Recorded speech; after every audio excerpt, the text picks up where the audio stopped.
itu Yesus mengatakan kepada perempuan Samaria, "Hei perempuan Samaria, kamu itu menyembah kepada yang tidak kamu kenal. Kami menyembah kepada yang kami kenal." Jadi kata kami itu, kalau kita lihat bahasa Indonesia, kata ganti pertama jamak.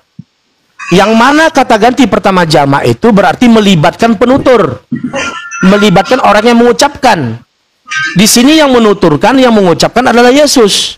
Jadi Yesus mengatakan kami menyembah kepada yang kami kenal. Di situ dia mengaku menyembah. Nah, berdasarkan jawabanmu tadi, kutanya siapa yang disembah oleh Yesus? Jawabanmu Bapa. Lalu kutanya, Bapa ini Tuhan atau bukan Tuhan? Kau katakan pencipta langit dan bumi. Pencipta langit dan bumi, Bapa ini Tuhan atau bukan Tuhan? Kau katakan Tuhan. Berarti Yesus menyembah Bapa, Bapa adalah Tuhan, berarti Yesus menyembah Tuhan. Betul atau salah? Udah Bang, bisa jawab. Ya, betul atau salah itu? Enggak, saya menjawab dulu Kak. Saya ngomong ke kamu. Beda jawab dulu, silakan. Karena Bang, kalau Yesus itu, setiap perkataan Yesus itu kepada karena firman itu, karena firman itu yang bekerja di dalam dirinya. Nggak nyambung. Yang ditanya yang disembah Yesus siapa, nggak nyambung. Jadi yang kutanya yang disembah Yesus siapa? Dengar dulu, menyembah atau tidak ada di situ? Ngomong atas saya. Makanya saya bilang, saya jelaskan pun sama kamu, nggak ngerti kamu. Penjelasanmu itu tidak sesuai dengan apa yang ditanyain.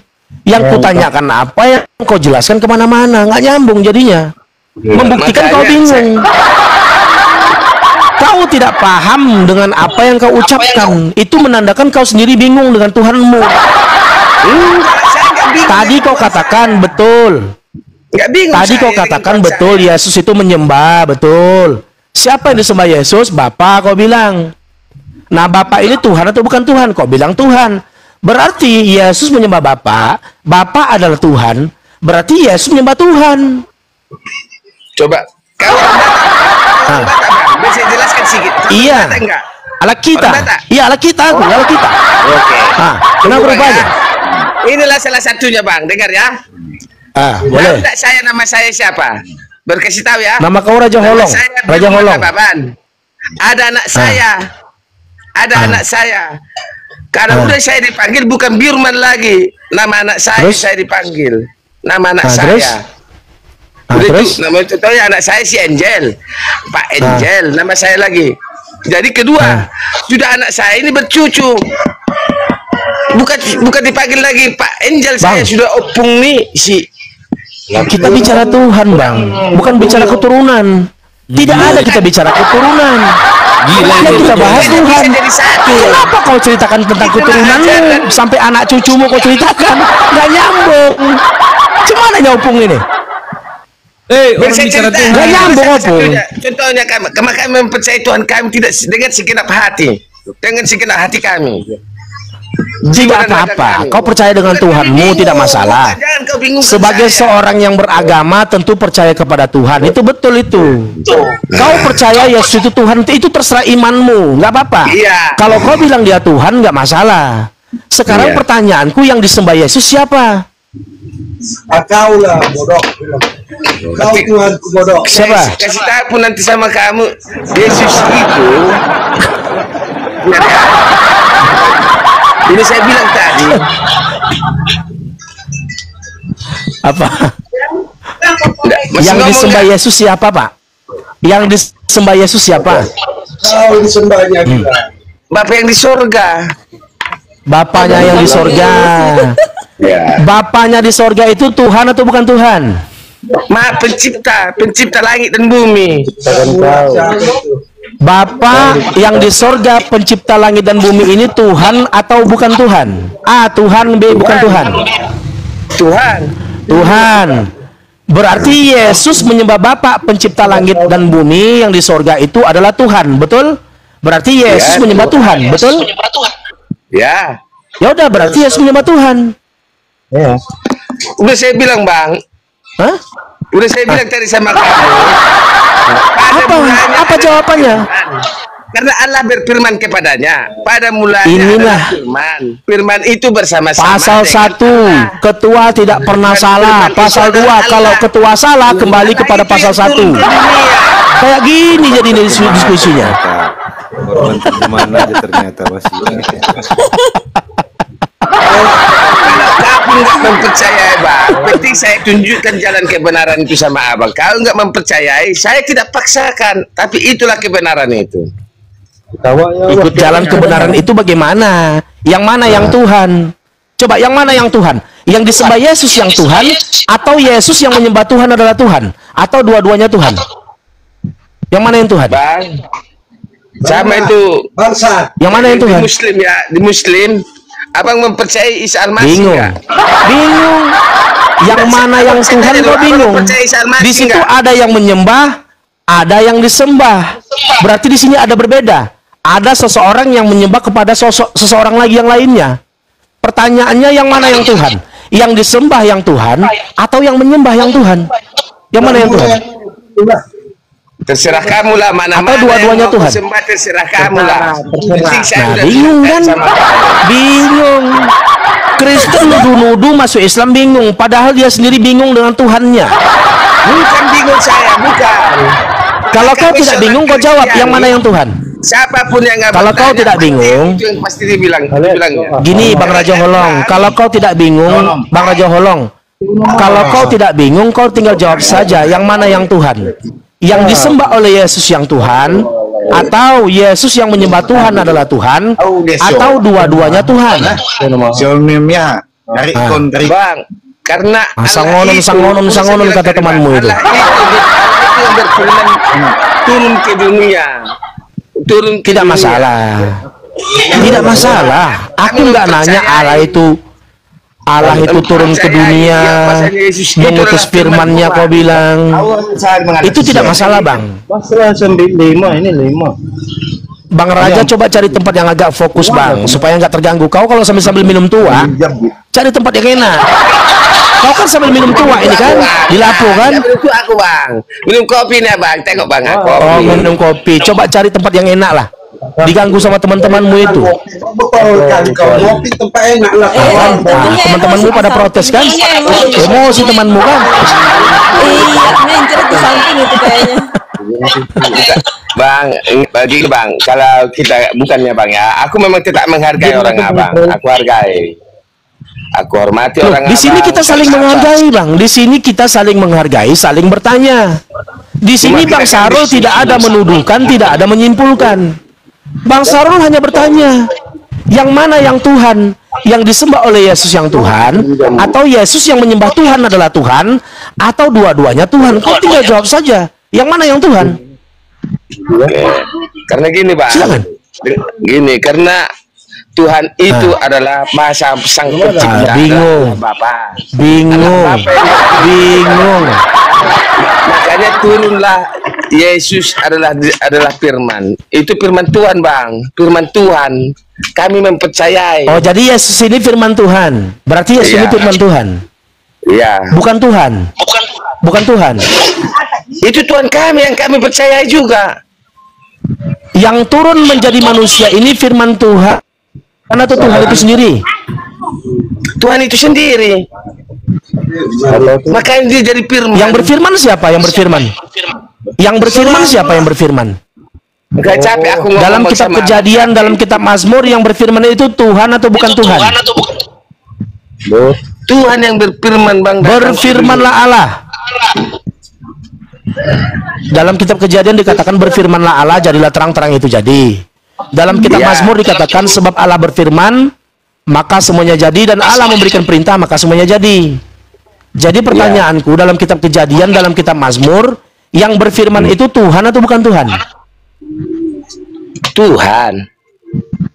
Tuhan. Tuhan berfirman, lalu yang menjadi manusia turun ke bumi. Tuhan yang berfirman itu yang langsung turun ke bumi, atau firman Tuhan yang diutus menjadi manusia? Firman Tuhan. Berarti bukan Tuhan yang berfirman itu turun. Begini bang, makanya tadi saya bilang saya baca Bingung kan? Tentang firman kau bingung, tentang Tuhan kau juga bingung. Firman itu bersama-sama dengan Allah, dan firman itu adalah Allah. Gini, maka itu yang turun ke surga. Ini analogi sederhana. Karena ini adalah ini analogi sederhana. Kalau bom-bom itu dia pakai 30 pen, ya. Kalau bom-bom pakai 30 pen. Kalau Bang Sarul 1 pulpen aja. Pada mulanya adalah firman. Ini firman. Firman itu bersama-sama Tuhan. Firman itu bersama-sama Tuhan. Firman itu telah menjadi manusia. Turun. Ya. Nah, yang turun jadi manusia ini Tuhan sang pemilik firman itu atau firmannya yang turun jadi manusia? Pemilik firman itu yang turun melalui manusia. Berarti surga kosong. Berarti Tuhan tidak lagi di surga. Bang, bukan kayak gitu pemahamannya bang. Bukan kayak loh, gitu, tapi bang. Sudah turun jadi manusia. Bukan surga yang kosong, bukan kayak gitu pemahamannya. Loh, tapi bang. Sudah turun jadi manusia. Kalau sudah turun jadi manusia, berarti Tuhan tidak lagi di surga. Sudah masuk ke dalam perut Maria. Sudah menjadi daging. Coba, yang masuk ke dalam perut Maria, yang menjadi manusia itu firman Tuhan atau Tuhan itu sendiri? Ayo. Firman Tuhan itu yang turun. Tapi berarti bukan Tuhan itu sendiri. Firman Tuhan yang turun. Yang kutanya yang turun firman Tuhan itu atau Tuhan yang pemilik firman itu yang turun menjadi manusia? Pemilik Tuhan itu pemilik firman itu bang. Berarti Tuhan tidak lagi di surga karena sudah turun menjadi manusia. Bingung. Hah? Bingung. Bukan bingung. Atau Tuhanmu yang tadinya satu lalu mengutus sebagian dirinya menjadi 2 gitu. Tuhanmu yang tadinya satu lalu sebagian kecil daripada tubuh Tuhanmu itu diutus ke dunia menjadi manusia gitu. Udah bang, bisa jelaskan sedikit ya. Bingung kamu ya, silakan. Kan udah saya bilang dari dasarnya tadi, firman itu adalah bersama dengan Allah. Bersama dengan Allah. Jadi Allah itu yang berfirman siapa? Yang berfirman Allah, betul? Iya. Lalu yang menjadi manusia firman Allah atau Allah itu sendiri? Atau Allah sang pemilik firman itu yang turun jadi manusia? Firman Allah yang turun ke dunia, tapi dia bersama-sama dengan Allah. Berdua. Oh, berarti Allah beserta firman-Nya turun menjadi manusia. Ya, berdua. Berarti Allah tidak lagi di surga. Karena sudah turun jadi manusia. Kalau kayak gitu pertanyaan bang, jadi tak pas gitu bang. Betul, itu namanya bingung bang. Itu membuktikan kau bingung. Kau sendiri tidak mampu menjawab. Bingung bang, saya takkan bingung. Kalau kau tidak bingung, kau jawab. Kau jawab, kau tinggal jawab saja. Bagaimana kami bisa mengerti? Bukan tua, kalau tua makin pening dia. Iya, bagaimana bisa kami mengerti sedangkan kau sendiri tidak mengerti dengan apa yang kau ucapkan? Orang yang mengerti itu, orang yang paham itu akan dengan sangat mudah menjelaskan, membuktikan dia paham.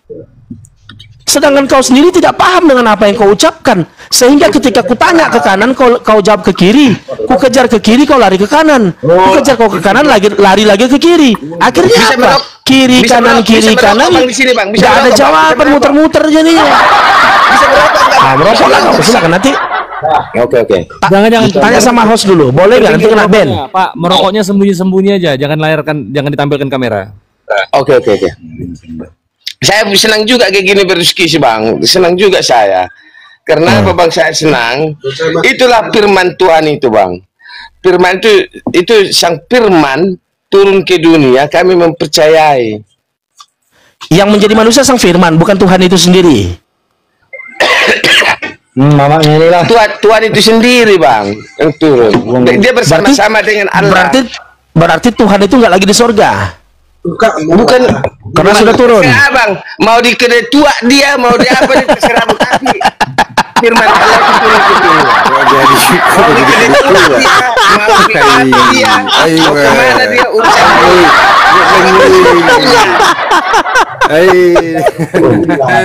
Tuhan yang punya. Tuhan yang punya kita, Bang. Jadi Bang Raja Holong, gini ya, mohon maaf ya, mohon maaf. Disinilah Kristen. Dari jawaban Kristen akan terlihat bagaimana iman Kristen. Sampai detik ini tidak ada satupun Kristen yang mampu menjawab pertanyaan itu. Tidak mampu menjelaskan Tritunggal itu bagaimana. Membuktikan apa? Tritunggal itu tidak masuk akal, illogical, nggak masuk ke akal. Kalau sudah illogical, kalau sudah tak masuk akal, makanya jangan pakai akal. Akhirnya apa? Akhirnya nggak usah pakai akal. Mau jadi Kristen. Berbeda dengan Islam. Kalau Islam gini Bang, sabar dulu Bang, sabar dulu Bang. Sabar dulu Bang aja. Kalau di Islam itu Bang, sebelum masuk Islam, pertama sekali itu Rasulullah SAW diperintahkan oleh Allah melalui malaikatnya, Iqra dulu. Iqra bismi rabbikal ladzi khalaq. Itu ayat yang pertama itu. Makna Iqra di situ adalah membaca situasi atau mentelaah atau menganalisa. Makanya ketika malaikat mengatakan Iqra, ma'ana biqari, kata Nabi Muhammad, apa yang mesti kubaca? Lalu bacalah, kata malaikat, ma'ana biqari, apa yang mesti kubaca? Ternyata yang dibaca itu bukan selembaran buku, bukan, atau kertas, bukan, tetapi bismi rabbikal ladzi khalaq, dengan nama Tuhanmu yang Maha Pencipta. Khalaqal insana min 'alaq, yang telah menciptakan manusia dari alaqah, dari setetes air yang hina. Artinya apa? Di sini manusia diperintahkan untuk berpikir, mentelaah. Lihat di alam semesta, inna fi khalqis samawati wal ardi wa ikhtilafal laili wan nahar la ayatal lil albab. Sesungguhnya dalam penciptaan langit dan bumi itu terjadi siang dan malam itu membuktikan Allah itu nyata. Tanda-tanda bagi orang yang berakal. Islam itu harus berakal, Bang. Afala ta'qilun, tidakkah engkau menggunakan akalmu? Afala tatafakkarun, tidakkah engkau berpikir? Jadi di sini itulah apa namanya ya? Itulah kelebihan Islam itu. Istimewanya Islam itu begitu. Semua ajaran Islam adalah logis. Segala sesuatu ada dasar. Segala sesuatu punya petunjuk. Bagaimana aturan ini, bagaimana aturan itu, bagaimana aturan tentang pernikahan, bagaimana aturan tentang politik, bagaimana aturan tentang ekonomi. Itu semua tersimpul dalam namanya ad-din. Makanya al-yauma akmaltu lakum dinakum, pada hari ini telah aku sempurnakan, kata Allah, bagimu way of life, ad-din. Way of life, cara hidup itu. Jadi ad-din itu penerjemah mengartikan sebagai agama. Padahal ad-din itu lebih daripada agama. Contohnya Al-Fatihah ayat 2, Maliki Yaumiddin, pemilik hari penghakiman. Jadi ad-din di situ diartikan penghakiman. Makanya ad-din itu, arti daripada ad-din itu lebih luas, yaitu way of life. Yang mana tersimpul dalam ad-din itu ada ekonominya, ada politiknya, ada hukum tata negaranya, ada hukum pidananya, ada tentang ibadahnya, ada tentang pembagian harta warisannya, semua ada. Makanya akmal, kamil, al-yauma akmaltu lakum, pada hari ini telah aku sempurnakan Islam itu. Islam itu sempurna. Semuanya ada petunjuk. Berbeda dengan Kristen. Kutanya satu pertanyaan nanti kau nggak akan bisa jawab. Karena nggak ada hukum di Kristen. Di Islam itu semuanya ada, Bang. Buka mic-nya, buka mic-nya, buka mic-nya.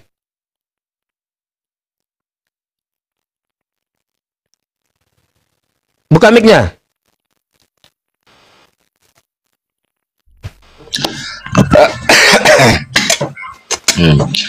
Kalau Allah itu, Bang, bahasa Indonesianya apa itu, Bang? Al-ilah ya. Jadi Nabi Yesus atau Isa gitu ya, mengajarkan Shema Yisrael. Sabar dulu, ini ada kaitannya ya, ada korelasinya. Jadi Shema Yisrael, Adonai Elohenu Adonai Echad. Jadi Yesus atau Musa mengajarkan Tuhan itu dengan sebutan Eloah, bukan Yahweh ya. Nggak ada Yahweh, itu nggak ada. Yahweh, orang Yahudi tidak pernah kenal Yahweh. Yang ada Eloah, Eli, Eli lama sabaktani. Eli, ilahi gitu ya. Ya, Eli lama sabaktani. Jadi Eloah.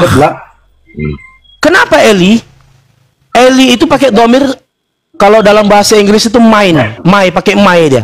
Eli atau ilahi pakai domir ana, ilahi. Tapi kalau kamu ilahuna, Tuhan kami, ilahuka, Tuhanmu, ilahukum, Tuhan kalian. Jadi kalau Elohenu, Tuhan kami, Tuhan kita. Makanya kata dasarnya adalah Eloah. Eloah ini padanan katanya sama dengan ilahun, ilah. Yang mana ilah atau Eloah artinya Tuhan. Lalu Tuhan yang benar dikasih definit artikel, yaitu alif lam di depannya, al-ilah, yang merujuk kepada satu-satunya Tuhan yang benar. Siapa itu? Allah Subhanahu wa Ta'ala. Yang mana konstruksi daripada lafaz Allah itu adalah al-ilah, Tuhan satu-satunya yang merujuk kepada Dia. Lalu apakah Allah itu nama? Sebenarnya Allah itu adalah sebutan gitu. Ini aku pribadi ya. Mungkin teman-teman muslim nanti mungkin agak berbeda gitu. Kalau aku yang namanya nama itu Asmaul Husna. Lahu Asmaul Husna. Bagi miliknya ada nama-nama terbaik. Jadi nama-nama terbaiknya ada 99 itu. Tapi kalau Allah itu sebutan. Bukan sebutan kepada pemilik alam semesta ini. Allahu Rabbul Alamin. Allah lah Tuhan semesta alam. Yang mana baginya adalah ada nama-nama terbaik. Lahu Asmaul Husna, yaitu Ar-Rahman, Ar-Rahim, Al-Malik, Al-Quddus, As-Salam, dan seterusnya semuanya. Al-Mahira. Bukan lagi Raja Holong. Yang saya tanya tadi bang, kan Allah itu bang, bahasa Latinnya apa itu? Artinya apa itu bang? Allah itu kan menurut bahasa Arab bang. Allah itu nama Tuhan. Allah itu Arab, Raja Holong. Kalau bahasa Indonesia ALLAH dalam bahasa Indonesia yang kita baca Allah itu menurut Kamus Besar Bahasa Indonesia itu adalah nama Tuhan dalam bahasa Arab. Ya. Sudah. Nah, sudah selesai. Bismillahirrahmanirrahim. Dengan nama Allah Ar-Rahman Ar-Rahim, yang Maha Pengasih dan Maha Penyayang. Jadi Allah itu adalah sebutan nama Tuhan dalam bahasa Arab. Jadi tunggu dulu bang, tunggu dulu. Sampai gitu. Jadi kemarin saya tanya tadi, Allah itu adalah Allah, Allah itu adalah Allah. Kalau kami Kristiani, Allah itu adalah Tuhan, Maha Sang Pencipta langit dan bumi. Udah tahu kamu sama. Gak ada dasar. Islam juga. Sama-sama kita ciptaan itu saling. Dia menerjemahkan kata Allah pada Tuhan, salah bang. Tuhan itu dalam bahasa Arab itu ilahun, sesembahan, bukan Allah. Allah nama, cara menyebutkan namanya, proper name. Kalau Tuhan ilahun, dalam bahasa Ibrani Allah, Tuhan. Eli Tuhanku gitu. Ya. Makanya Ilahi, gitu. Makanya saya lihat bang kan, contohnya lah kalau ajan bang, Allahu Akbar, Allahu Akbar katanya, Allah Maha Besar, Allah Maha Besar. Pernah saya tanya ke semua orang, apa artinya itu?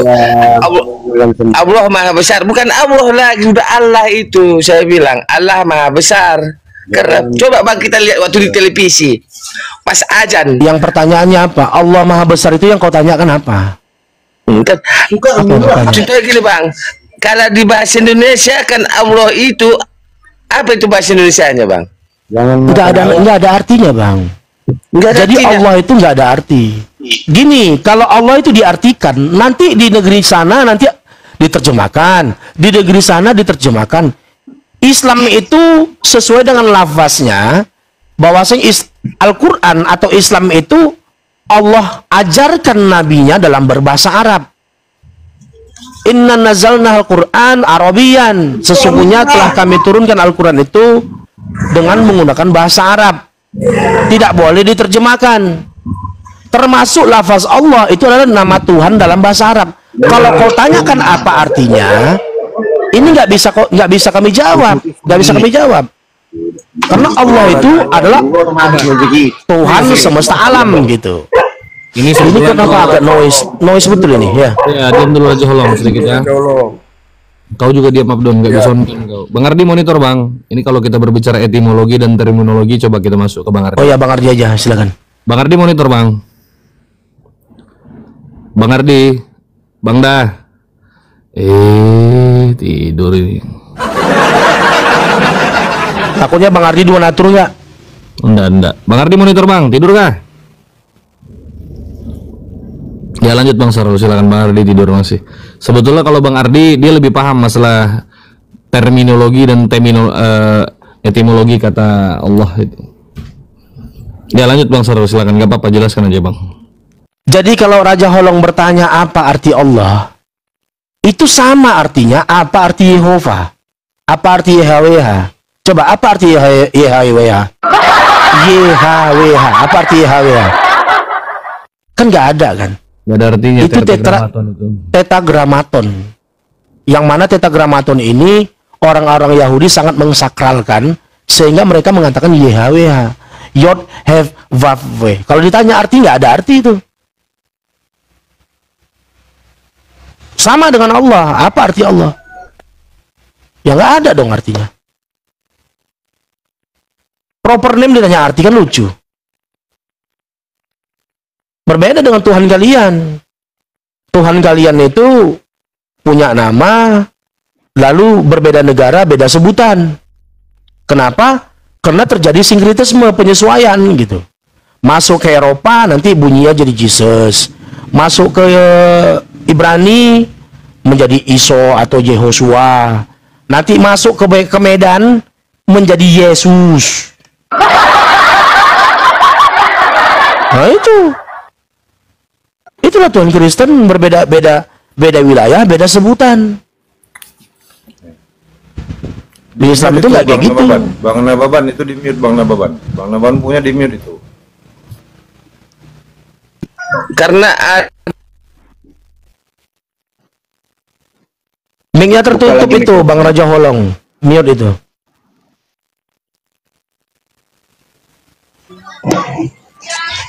Karena kan adat istiadat itu ada suku dan bangsa. Jadi setiap suku dan bangsa itu mengerti tentang apa yang disembahnya, kepada siapa dia berdoa. Gitu loh Bang. Kamu aja kutanya siapa yang disembah Yesus, kok bingung? Bukan, contohnya gini Bang. Seperti saya lah orang Batak, Yesus Kristus.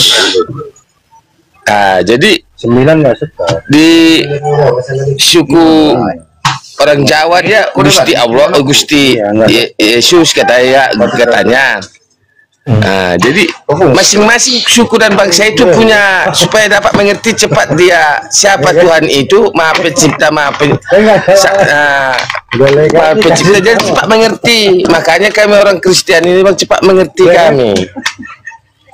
Nah kalau kau mengerti, coba kau jelaskan siapa yang disembah Yesus. Coba. Bang Sarul, kayaknya salah tangkap ini Bang Nababan. Kalau diterjemahkan bukan malah ngerti Bang Raja Holong. Anda makin bingung karena seharusnya nama tidak diterjemahkan. Anda nggak tahu Yesus dalam bahasa aslinya Yesus. Kalau diterjemahkan itu jadinya kamu kuda. Ada artinya di situ. Itu olok-olok. Karena kalau cari mana kata Yesus nggak sama dengan nama Yesus. Menyelamatkan dia. Beda Bang. Pilih apa cari? Itu nama makhluk ciptaan. Kalau nama Sang Maha Pencipta itu dia bukan sebuah pemaknaan, bukan sebuah doa. Nama yang anda pikirkan itulah sebuah doa. Harapan. Harapan apa? Beda. Tuhan tidak perlu diharapkan. Tanpa kita dia sudah memang mulia, memang besar. Coba aku tanyakan Bang sekali lagi. Di penghakiman terakhir nanti Bang, hari kiamat, sudah dari kiamat, siapalah yang akan datang kalau orang kita Muslim bilang Bang? Siapa yang akan membangkitkan antara hidup dan orang mati? Di Islam itu Nabi Isa itu bukan membangkitkan, tetapi sebagai tanda datangnya hari kiamat. Az-Zukhruf 71 atau 61 itu ya. Jadi Nabi Isa itu sebuah pertanda bahwa kiamat akan datang. Lalu siapa yang menghakiman? Siapa yang menghakimi? Hanya Allah. Alaihissallahu bi ahkamil hakimin. Bukankah Allah yang maha menghakimi? Jadi yang maha menghakimi, hakim di atas segala hakim itu adalah Allah. Sebagaimana juga pengakuan Yesus, penghakimanku adil dan bukan berasal dari diriku. Itu dalam kitab Yohanes itu. Aku menghakimi bukan dari diriku sendiri, bukan. Tetapi dari apa yang kudengarkan. Jadi Tuhanmu Yesus itu mengaku dia menghakimi berdasarkan apa yang diterimanya dari Tuhan, apa yang didengarnya dari Tuhan, bukan dari dirinya sendiri. Karena dalam Yohanes 12:14 Bang Raja ya,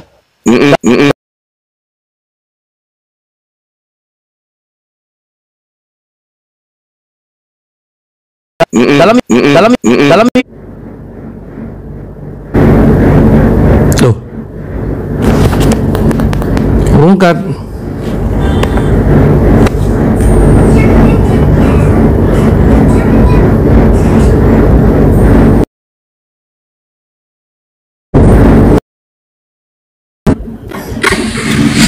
Signal itu kayaknya Bang Iqbal. Signal kepental jaringan saudara. Maaf kepental jaringan.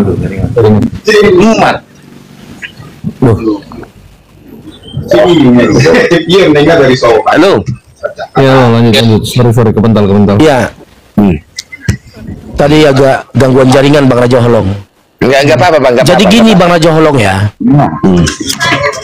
Dalam Yohanes 12:14 di situ Yesus mengatakan, barang siapa yang tidak percaya kepadaku, sudah ada hakimnya, yaitu firman yang aku sampaikan.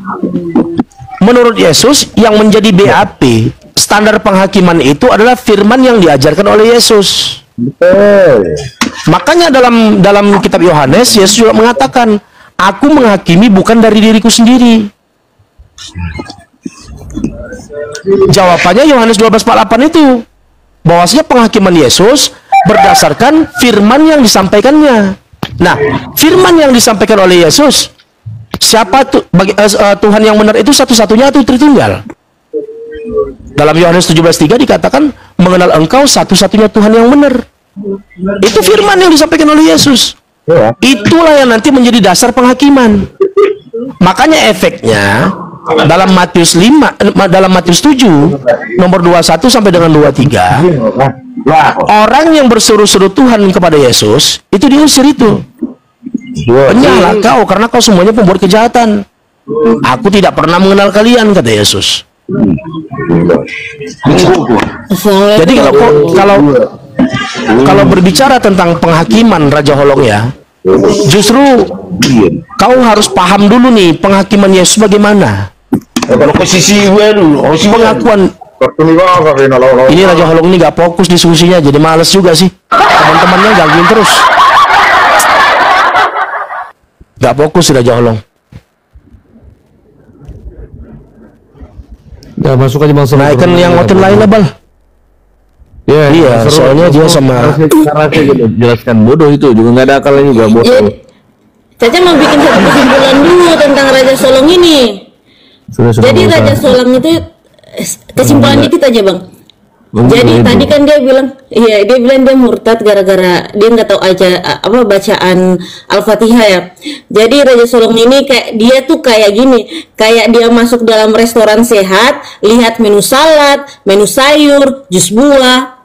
Terus dia keluar, dia bilang, aku nggak ngerti nih ini makanan sehat, jadi lebih baik aku masuk ke restoran siap saji aja deh gitu. Selamat jadi dia lebih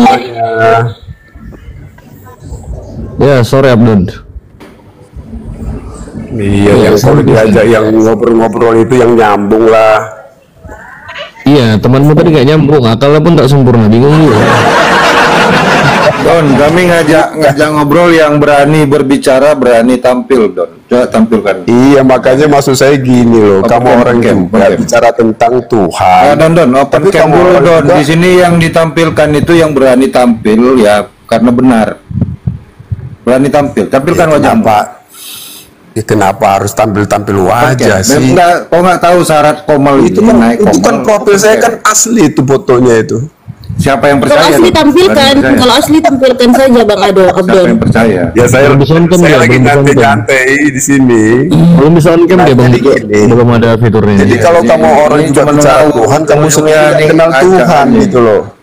Pelawaknya dia. Coba, kalau bicara Tuhan, kamu orang nggak tahu Tuhan. Terus bicara Tritunggal lagi, kamu orang nggak tahu Tritunggal. Coba. Emang kau tahu Tuhan? Nah, dia tahu lah Tuhan. Emang Kalau emang orang kamu nggak- tahu Tuhan? Bang Sarul, biar Haji pernah tahu. Kau pernah bicara sama Tuhan nggak? Loh, bicara dari Kau pernah dulu, bicara saya sama pernah Tuhan? selalu dong. Pernah datang ke dunia ini. Tuhan namanya kau Yesus. pernah mendengar suara Tuhan berbicara langsung kepadamu? Iya pernah dong. Halu kamu. Halu.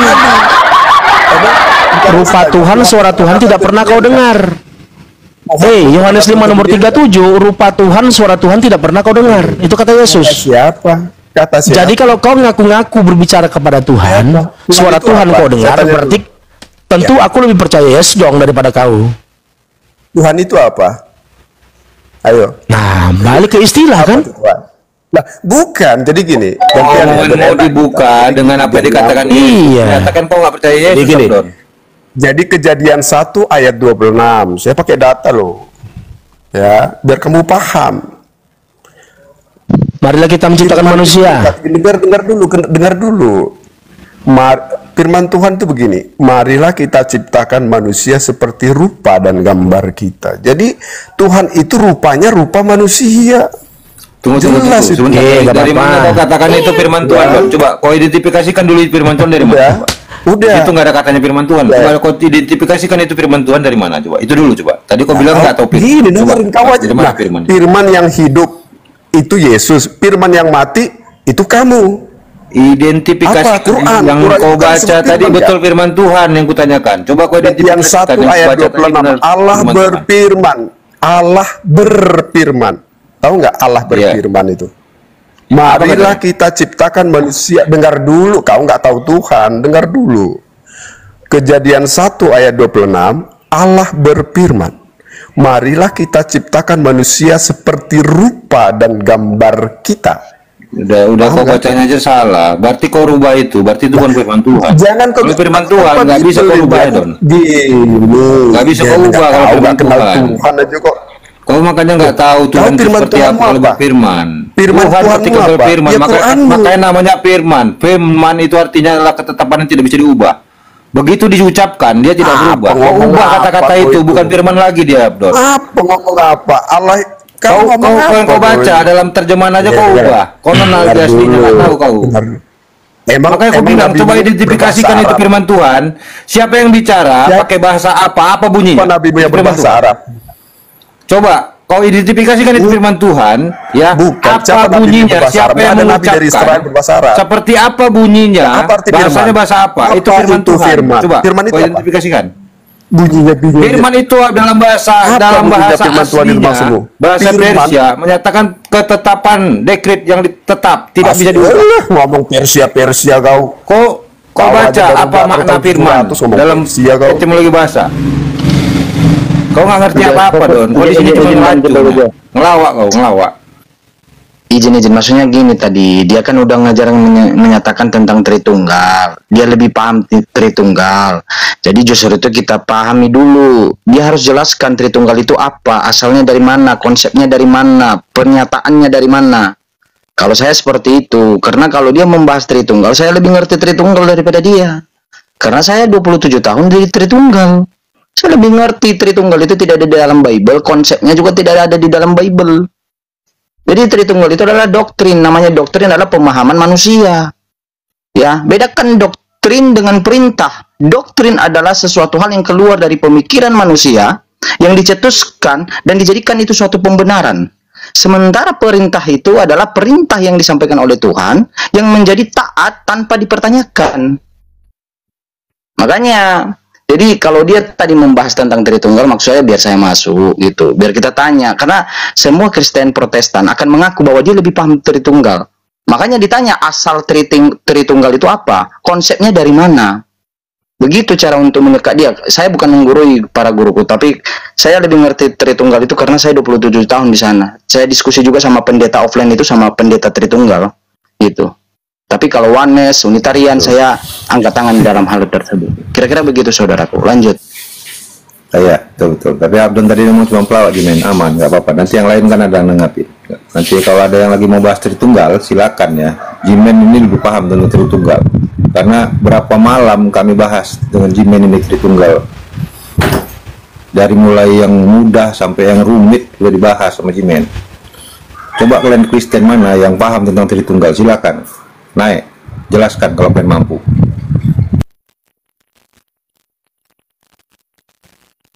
Ada tamu Alam, monitor Alam. Alam. Saudara Alam. Jadi izin Jimen ya, izin Bang Bojo mau menyampaikan sedikit ya. Silakan Abang. Jadi ini sebagai apa ya, masukan kepada teman-teman ini bahwa kita manusia, tidak satupun manusia ini pernah melihat Tuhan. Tidak satupun manusia ini berbincang-bincang dengan Tuhan lalu bertanya jawab kepada Tuhan. Sehingga kita tidak tahu Tuhan, kan begitu? Karena yang tahu Tuhan itu adalah Tuhan itu sendiri. Tuhan itu sendiri yang tahu bagaimana dia, lalu bagaimana penguasaannya, bagaimana entitasnya, hanya Tuhan itu sendiri yang tahu. Manusia mendapatkan informasi tentang Tuhan berdasarkan yang diajarkan oleh Tuhan. Dalam hal ini semua agama, Tuhan mereka masing-masing mengajarkan tentang Tuhan. Contoh di Al-Quran ya, kita mulai di Islam dulu. Di Islam, Allah menyatakan dirinya, Allah mengajarkan tentang entitasnya melalui malaikatnya, diajarkan kepada nabinya, kepada rasulnya.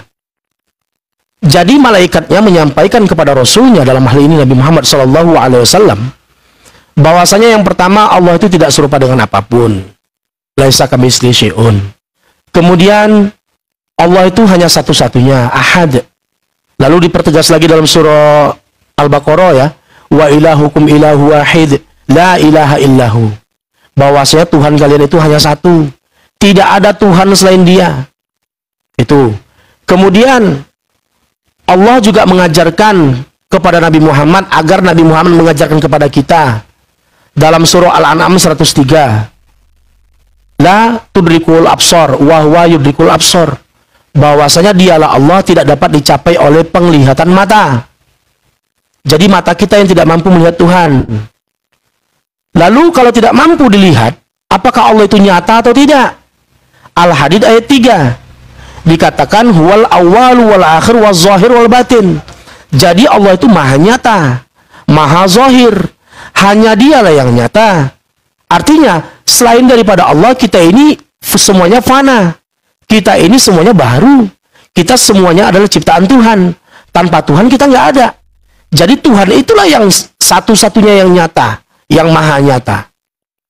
Itu ajaran dari Tuhan. Nah, sekarang kita merujuk kepada Bible.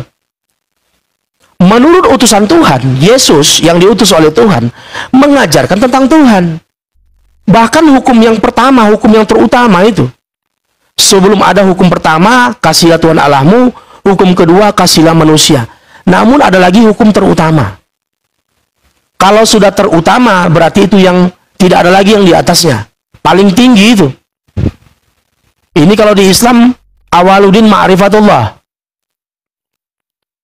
Pintu sebuah agama itu adalah mengenal Tuhan dulu, mengenal Allah gitu. Jadi ketika Yesus mengajarkan kepada Bani Israel, ketika orang Yahudi bertanya kepada Yesus, Yesus, guru, hukum apakah yang terutama? Apa kata Yesus? Hukum yang terutama, dengarlah hai orang Israel tuh, dengarlah tuh. Artinya apa? Ada penekanan supaya didengar dan difahami. Dengarlah hai orang Israel, Tuhan Allah kita, Tuhan itu esa. Di situ Yesus mengatakan kita. Berarti di situ kita di situ adalah Yesus dan orang-orang Israel. Tuhan Allah kita. Artinya Yesus bertuhan kepada Allah, orang-orang Israel juga bertuhan kepada Allah. Allah yang bagaimana? Allah yang esa, yang satu-satunya. Hal ini kalau kita tarik dengan ucapan Nabi Isa alaihissalam di dalam Al-Quran sama. Dalam surah Al-Maidah 72, dalam surah Al-An'am 50, Al-Imran 51, di situ Nabi Isa alaihissalam diceritakan oleh Allah mengaku tuh kepada orang Israel, Innallaha rabbi wa rabbukum fa'buduhu hadza siratul mustaqim. Sesungguhnya Tuhanku itu adalah Allah, Tuhan kalian wahai Bani Israel adalah Allah, maka sembahlah Allah, inilah jalan yang lurus. Jadi Yesus mengajarkan bertuhan, Nabi Isa mengajarkan bertuhan, bertuhan kepada Tuhan satu-satunya. Makanya Tuhan yang benar menurut Yesus dalam Yohanes 17:3 satu-satunya. Hidup yang kekal itu, kalau sudah bicara hidup yang kekal, berarti ini berkaitan dengan sorga. Hidup yang kekal itu adalah mengenal Engkau satu-satunya Allah yang benar, Engkau satu-satunya Tuhan yang benar, dan mengenal Yesus sebagai utusan Allah, dan mengenal Yesus sebagai utusan Tuhan. Jadi kalau kita tanya sama Yesus, Tuhan yang benar itu satu-satunya atau Tritunggal? Kata Yesus satu-satunya, the only one. Kalau dua dua nggak benar. Kalau tiga tiga lebih ngawur. Karena Tuhan yang benar itu adalah satu-satunya. Lalu siapa yang satu-satunya itu Engkau, kata Yesus. Engkaulah satu-satunya Tuhan yang benar. Berarti bukan Yesus. Karena orang mengatakan engkau, umpamanya Bang Saru mengatakan engkaulah. Engkaulah itu berarti bukan aku. Siapa engkau di situ? Merujuk kepada si pengutus Yesus. Itulah Tuhan yang benar. Kalau bukan itu berarti itu udah nggak benar. Nah makanya kembali kalau sudah bicara tentang Tuhan, yang tahu Tuhan adalah Tuhan itu sendiri. Yang mengajarkan tentang Tuhan adalah utusan Tuhan. Utusan Tuhan inilah yang mengajarkan bagaimana Tuhan, bagaimana menyembah Tuhan, siapa Tuhan yang benar, lalu bagaimana ajarannya, itu diajarkan itu oleh para utusan Tuhan. Itulah fungsi utusan Tuhan. Karena tidak mungkin Tuhan itu berkata-kata langsung kepada manusia. Dalam surah Asy-Syu'ara 52, bahwasanya Allah tidaklah mungkin berbicara langsung kepada manusia, melainkan perantaran wahyu. Yang kedua, min wara'il hijab, dari belakang tabir. Yang ketiga, dengan mengutus malaikat. Konteks Nabi Ibrahim itu perantaran wahyu. Wahyu itu bisa berupa mimpi. Lalu min wara'il hijab, Nabi Musa dari belakang tabir. Tabirnya apa? Minasyajarati. Bukan berarti Tuhan jadi pohon, atau bukan berarti Tuhan menjadi api atau semak duri, bukan seperti itu. Tetapi Tuhan berbicara kepada Musa melalui perantara. Perantaranya apa? Kalau di Bible semak duri, kalau di Al-Quran minasyajarati. Konteks Nabi Muhammad yang ketiga, yaitu dengan mengutus malaikat. Jadi Allah berbicara kepada Nabi Muhammad melalui malaikatnya. Ini sebagaimana juga pengakuan Yesus dalam Yohanes 5 nomor 37. Jangankan rupa Tuhan, suara Tuhan tidak pernah kau dengarkan. Ini pengakuan Yesus. Suara Tuhan tidak pernah didengar. Artinya apa? Tuhan berbicara kepada manusia melalui perantara. Baik itu malaikat, atau juga miwara'il hijab, atau juga dengan perantaran wahyu. Kalau ada Kristen mengatakan pernah berbicara kepada Tuhan, ini Matius 24 jawabannya. Ada Mesias palsu menggunakan namaku. Itu Matius 24 nomor 4 dan 5. Waspadalah kalian sebab banyak penyesat. Penyesat itu bagaimana, menggunakan namaku. Terus mengaku Mesias. Nah ini hati-hati. Makanya panduannya sudah jelas. Kitab suci itu sebagai panduan dalam beriman. Kitab suci itu jangan dikacangin. Apalagi berbicara tentang Tuhan, jangan asal-asalmu saja. jangan sekehendak hatimu, pokoknya harus lolos jadi Tuhan. Nggak bisa. Karena yang tahu Tuhan adalah Tuhan itu sendiri. Manusia tidak seorang pun pernah melihat Tuhan. Itulah fungsi kitab suci. Bible sebagai kitab suci Kristen. Pahami itu Biblemu. Dalam Biblemu, di dalam pengajaran Yesus bagaimana Tuhan. Karena kata Yesus, barang siapa yang percaya kepadaku, maka mereka juga akan melakukan juga pekerjaan-pekerjaan yang aku lakukan. Ini, kalau Kristen percaya kepada Yesus, kerjakan apa yang dikerjakan Yesus. Yesus itu bersunat, kami umat Islam bersunat. Kristen kulupnya panjang. Yesus gak makan babi, umat Islam gak makan babi. Kristen nambah-nambah. Yesus itu beribadah masuk ke bait Allah, berwudu, sujud menyembah Tuhan di Taman Getsemani itu. Umat Islam sama. Kristen jingkrak-jingkrak, pakai sepatu masuk rumah ibadah. Junub, mandi junub, berwudu enggak. Jangankan toharo ya, jangankan berwudu, mandi junub aja enggak. Tuh. Artinya apa? Satu pun perbuatan Yesus tidak ada yang diikutin. Ngaku sebagai Kristen pengikut Kristus. Apanya Kristus yang kau ikutin? Bingung nanti kau jawab. Paling kau bilang, kasihlah sama manusia ajarannya. Nah, bagaimana cara kau mengasihinya? Kau nggak punya pedoman. Kasihilah sesama manusia sebagaimana engkau mengasihi dirimu sendiri. Bagaimana caranya? Pedomannya bagaimana? Masing-masing punya persepsi, sehingga muncul denom. Sampai kita nggak heran ya, 400.000 denom ada Kristen. Akibat buah pemikiran sendiri. Percuma kalian beribadah jika pengajaran kalian dari pengajaran manusia. Matius 19 kalau nggak salah. Matius 9 atau Matius 19. Nah, kalau di Islam, semuanya ada pedoman. Ini bagaimana hukumnya, ini bagaimana hukumnya ada. Datang Kristen mengobok-ngobok tentang syariat, mencela bagaimana syariat di dalam Islam, menghujat Nabi yang menikahi Aisyah yang masih belia. Sekarang tanya balik, dalam Bible ada nggak pedoman atau panduan tentang pernikahan? Ada nggak diatur tentang usia pernikahan? Nggak ada. Kalau nggak ada, apa standar kalian menyalahkan? Kecuali ada dalam Bible, jangan kau nikahi anak di bawah umur. Umur yang pantas menikah itu umur 18. Ada nggak dalam Bible? Kalau nggak ada, apa standarmu menyalahkan? Di Islam ada. Dalam An-Nisa ayat 6 itu ada dijelaskan bagaimana cara menikah. Di sana dikatakan kalau sudah cukup umur untuk menikah. Al-Quran menegaskan pernikahan itu kalau sudah cukup umur. Tidak disebutkan angka. Artinya apa? Di sini ada peran kultur, ada peran antropologi sosial. Itu yang mempengaruhi. Zaman dulu bagaimana standarnya? Zaman sekarang bagaimana standarnya? Artinya Al-Quran mengikuti zaman. Terus sampai hari ini masih berlaku, bisa menyesuaikan zaman. Kalau Bible itu kisah masa lalu, sejarah. Artinya apa? Bible itu tidak berlaku untuk hari ini. Karena itu cerita masa lalu. Lahirnya Yesus bagaimana, terus dia berjalan-jalan di kota Galilea, masuk-masuk ke bait Allah, mengajarkan, sampai tersalibkan. Artinya apa? Bible itu berlaku di zamannya saja. Tetapi kalau Al-Quran dinamis.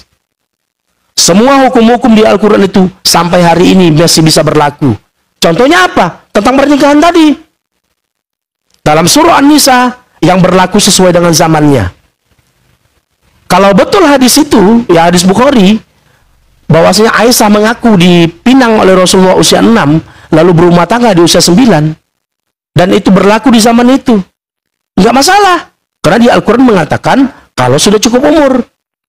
Lalu hari ini ada undang-undang. Karena ada wajib belajar. Makanya karena ada wajib belajar, ada usia pendidikan. Usia pendidikan itu di bawah 18 tahun. Di atasnya barulah boleh menikah. Ini zaman modern. Kalau zaman modern ya standarnya modern. Nah ternyata di Al-Quran ini tetap dipakai. Karena Al-Quran dikatakan kalau sudah cukup umur. Membuktikan Al-Quran itu dinamis, berlaku sepanjang zaman. Inilah Al-Quran. Itu satu hukum. Belum lagi hukum-hukum lainnya. Hukum siasah politiknya, hukum tijaroh, ya. Apa namanya, hukum dagang, ekonomi. Membuktikan Islam itu kafah. Semua disentuh. Nah, kalau Kristen datang-datang menyalahkan syariat Islam, komparasinya apa? Kristen mengatakan Islam poligami, komparasinya apa? Di Kristen boleh nggak poligami? Kalau nggak boleh, di mana dalilnya? Kalau nggak ada dalil, apa standar Kristen menyalahkan poligami? Kan lucu. Orang nggak punya standar, menyalahkan faham orang lain. Lalu mengkritisi pernikahan Nabi dengan mengatakan Nabi Muhammad menikahi Aisyah yang masih bocil. Apa standarmu menyalahkan? Ada nggak dalam Bible itu diatur tentang usia pernikahan? Kalau tidak ada, kau mengatakan salah, kau mengatakan itu perbuatan tercela, itu apa? Orang kau nggak punya standar kok. Jadi begitu, teman-teman Kristen ya. Kayaknya capek juga nih.